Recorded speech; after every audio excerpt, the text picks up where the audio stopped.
अभी आपको कहाँ ले आए हैं ये तो? अभी महिला थाना सहारनपुर में लेकर आए। ये मुझे यहाँ पर महिला थाने में लेकर आए हैं, तो ये सरासर तानाशाही है। वाला मामला हुआ था उसमें आई थी आप? अच्छा, तो क्या बातचीत हुई थी आपकी? नहीं, आप ऑफिस में उठाइए, हाथ मत लगाइए, नहीं हाथ मिलाइए, हाथ मत लगाइए। अस्सलाम वालेकुम दोस्तों, ये इकरा हसन है, ये मेंबर ऑफ पार्लियामेंट है। इनकी जानिब से दावा किया गया है कि 10 मिनट इन्हें पुलिस स्टेशन में बिठा के रख दिए। क्या मसला पेश आया है, तमाम डिटेल्स आपको बताएंगे। लेकिन देखिए, वेस्ट बंगाल में अलग ही मसला चल रहा है। वेस्ट बंगाल में पहले ममता बनर्जी की हुकूमत थी, अभी जो नई हुकूमत आई है बीजेपी की, उनकी जानिब से जो काउ स्लॉटर है बिना वैलिड सर्टिफिकेट के बैन कर दिया गया था। लेकिन ये बैन के बावजूद कुर्बानी के जानवर जहाँ पे बिकते हैं, वो मंडी में काफ़ी सारे जो नॉन मुस्लिम हजरात है वो अपने गाय को लेके आ रहे हैं, जिसके बाद में मुसलमानों का रिएक्शन आपको दिखाते हैं। जाओ जाओ जाओ, चले जाओ चले जाओ, ओ चले जाओ, बेकार मत रुको, जाओ चले जाओ भाई, तुम चले जाओ, बेकार अपनी माता तुम लेकर चले जाओ, बेकार यहाँ मत लाओ। ये कुर्बानी का बाजार है, ये कुर्बानी का बाजार है। यहाँ जो खरीदेगा वो काटने के लिए खरीदेगा, इसलिए तुम्हारी माता तुम काटने के लिए यहाँ, ये काटने की जगह है, यहाँ से खरीदेगा तो वो काटेगा, इसलिए तुम्हारी माता जहाँ तुम रखते हो वहाँ रखकर पूजा करो। बेकार इस मैदान में मत लाओ, इस मैदान में लाने से और हमारे यहाँ हमारा जो मुल्ला भाई खरीदेगा वो उसे कुर्बानी के लिए खरीदेगा। ये हमारा साल में एक त्योहार है, इसलिए तुम इससे अगर अपनी माता बताते हो तो तुम क्यों हाट में बेचने लाए हो उसे? तुम उसे बेचकर चले जाओगे, आधे घंटे बाद पुलिस आकर চলে গেলে মালগুলো বেচে দিয়ে চলে গেলে, আমাদের মুসলিম ভাইরা কিনলো, কিনে রাস্তায় খারাপ করে কাটলো, তোমরা নিয়ে চলে যাও। তোমরা কেন, তোমাদের তো মাথা দো, তোমরা কেন বিক্রি করতে তোমাদের মাথা হারানো, তোমাদের মালকে আমরা কিনে ফাঁসবো, মাথা বেশি দিবে, তোমরা চলে যাও। ভালো কথাই বলছি, হাট এমন বন্ধ নাই, তোমরা চলে যাও। কেউ একটা ভালো কথা বলো, এনাদের কেউ একটা কথা বলবে না। मैडम क्या बताया इन्होंने कि आपको क्यों लेके आ गए थे ड्रामा थाने? करने के लिए लाए थे, दबाव बनाने के लिए हम पे। हाँ। एक महिला जो माँ है जिसका बेटा मर गया, वो रोती हुई डीआईजी के ऑफिस से निकली है। हाँ। ये इनकी तमीज है बात करने की। हाँ। अब यहाँ हमें तमाशा बनाने के लिए लाए थे, काम धंधा है। तो आप क्या कुछ इसमें आगे कुछ एक्शन लेंगे क्या? बता देंगे आप लोगों को, आपका सहयोग चाहिएगा। सहारनपुर में एक कत्ल का मामला पेश आया था। इसके चलते एक बूढ़ी औरत आती है, इकरा हसन से कहती है कि आप मेरी मदद करिए, इसमें फेयर इन्वेस्टिगेशन के लिए डिमांड करिए। वो औरत आती है, इन्हें अपने साथ चलने के लिए कहती है और ये डीआईजी ऑफिस चली जाती है। जाने के बाद में देखिए, इनका कहना है कि इन्हें 10 मिनट तक वहाँ पे रुका के रख दिया गया। लेकिन वहीं दूसरी जानिब पुलिस का कहना है कि इकरा हसन जब आई थी उस वक्त देखिए ट्रैफिक जाम हो गई थी, तो ट्रैफिक को पुलिस क्लियर कर रही थी। तो इकरा हसन की जानिब से ये 10 मिनट का एलिगेशन लगाया गया है। क्या कहना है इनका, आपको सुनाते हैं। हम गए थे डीआईजी साहब के पास, एक जो कार्रवाई साला में हुई है, जो माँ है वो लगातार ये कह रही है कि उनको इंसाफ नहीं मिला है। इंसाफ की गुहार को लेकर हम डीआईजी साहब के पास आए थे।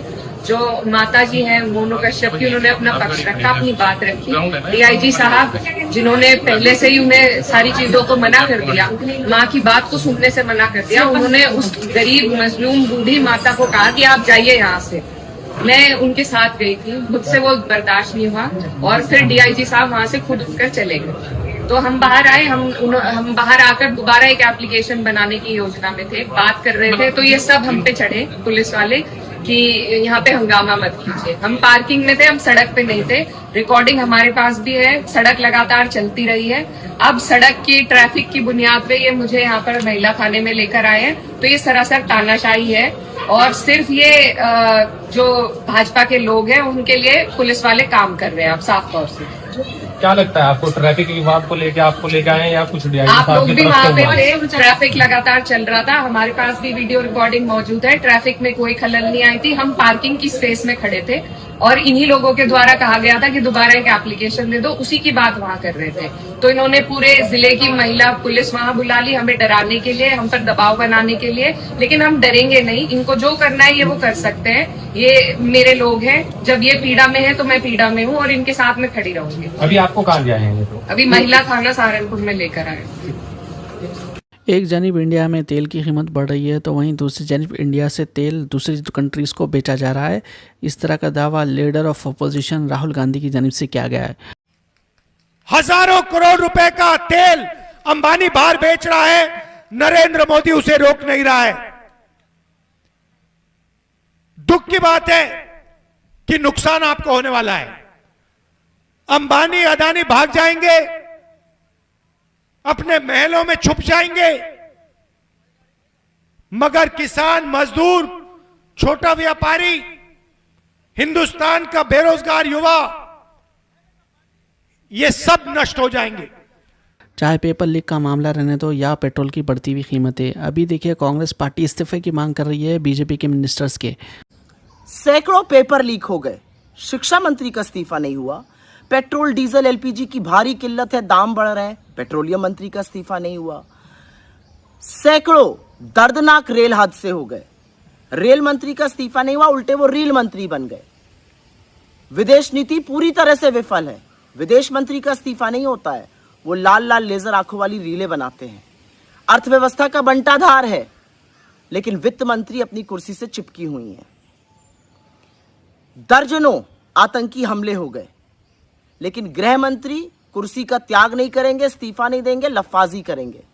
चीन अभी भी सरहद में बैठा हुआ है, हमारे सरहद के अंदर, रक्षा मंत्री इस्तीफा नहीं देंगे, कड़ी निंदा करेंगे बस।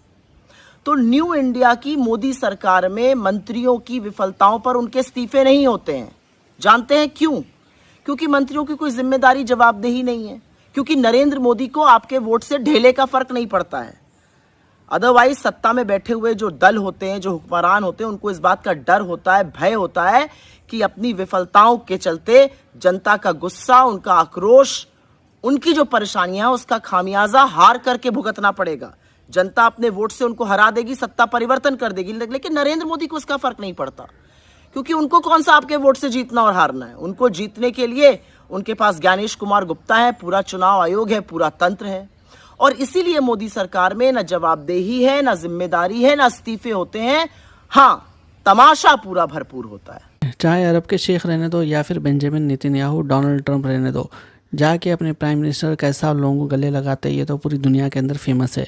अब देखिए मजलिस इत्तेहादुल मुस्लिमीन ने इसको लेकर सवाल उठा दिया है। अब देखिए प्राइम मिनिस्टर एक मुस्लिम कंट्री को गए थे, अरब कंट्री को गए थे, जिससे काफ़ी सारे जो राइट विंगर्स है वो तो नफरत करते हैं, लेकिन देखिए प्राइम मिनिस्टर जो गले लगा रहे हैं, कितना खुले दिल से यहाँ पे गले लगा रहे, तो लोग ये बोल रहे कि जाके अरब के शेखों को ऐसा गले लगा रहे, कभी इंडिया के लोगों को भी ऐसा गले लगाओ बोल रहे।